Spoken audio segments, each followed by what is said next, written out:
Hello, welcome to Edgemont Sermon Extra. I'm Pastor Henry. Glad you have joined us today for our follow-up on our sermon on clarifying our hope, where we read 1 Thessalonians 4:13 through 18.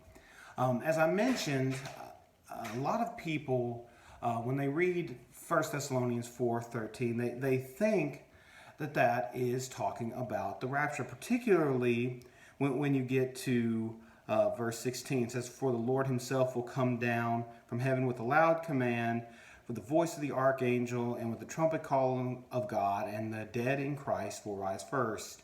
On to verse 17. "After that, we who are still alive and are left will be caught up together with them in the clouds to meet the Lord in the air, and so we will be with the Lord forever."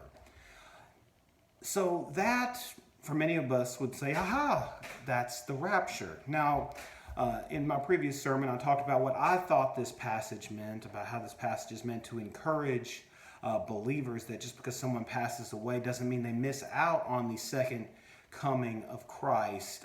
I want to talk a little bit about what the rapture is and why I don't think this is what this is talking about. So the whole basis of the rapture, what the rapture means is have been some theologians throughout Christian history who have said, okay, there's the second coming of Christ. That's one event. That's the event that's described in Matthew 24, verses 29 through 31, where we read, "Immediately after the distress in those days, the sun will be darkened, and the moon will not give its light. The stars will fall from the sky, and the heavenly bodies will be shaken. Then will appear the sign of the Son of Man in the heaven. And then all the peoples of the earth will mourn when they see the Son of Man coming on the clouds of heaven with power and great glory. And he will send his angels with a loud trumpet call, and they will gather his elect from the four winds, from one end of the heavens to the other." And so what rapture theology, the belief in the rapture says, okay, that's the second coming of Christ. But what we read in 1 Thessalonians 4:16 and 17, that's a different event. That's a separate event. And what they would say is that is an earlier occurring event that's just for the Christians, that Jesus will come back real quick, get the Christians, and then will later come back again. And y'all, there's a whole lot of stuff that we could talk about and different theories on that, and we don't need to go into all of that today. It's all kind of wrapped up in a branch of study called eschatology, or study of the end times. But I just want to talk a minute about where the rapture came from, because the rapture, as we kind of understand it today, is a very, very modern invention. The current conception of the rapture did not actually come into our collective consciousness until the 19th and 20th centuries. In the early to mid 1800s, there was a gentleman named John Darby.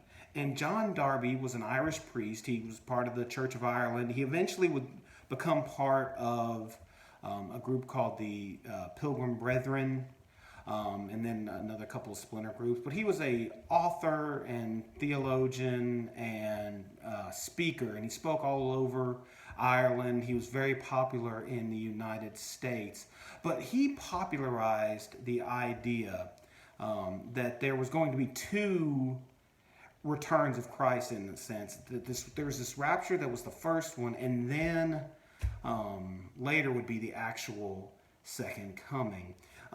This was really popularized, especially here in the United States, because of a guy named Cyrus Scofield. Because Scofield came out with something that many of you have probably heard of called the Scofield Reference Bible. And it took Darby's brand of dispensationalism and eschatology, and it put it in all of those little reference notes at the bottom of the Bible.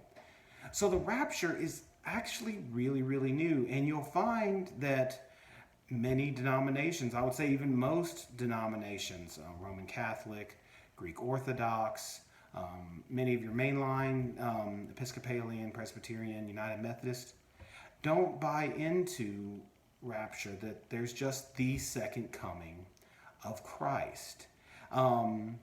many of us are a little bit surprised by that, but I think that's because, at least if you're from my generation, you grew up in the Left Behind era, and the Left Behind era, the Left Behind series of novels really popularized this theory, and it reads like a historical narrative, even though it's complete fiction. So I think what we've done with the rapture is we've misunderstood what Paul was talking about here. I think in 1 Thessalonians 4, Paul is echoing Jesus from Matthew 24, and he's talking about Jesus' return, the second coming of Christ. So the rapture is not something that we need to spend a whole lot of time thinking about. We've put a lot of weight on that and as the church, and I think that's a mistake. And I wanted to share a reference, and I share this because this is a gentleman we had come speak at Edgemont last year. It's a guy named Zach Hunt, and he wrote a book called Unraptured. How end-time theology gets it wrong. I'd highly recommend, if you haven't read this, give it a look. It's a really good book, and he talks about his journey, which I think a lot of us can resonate with, on why we felt drawn to rapture theology, and some of the issues that he had from that and his journey leaving that. I found that to be very helpful, so I recommend that to you as a resource. Thank you for stopping in. If you have further questions about this, if you'd like me to spend a little more time talking about, eschatology, end-time theology, maybe drop a question or comment, and we could spend a little more time on that. Thanks.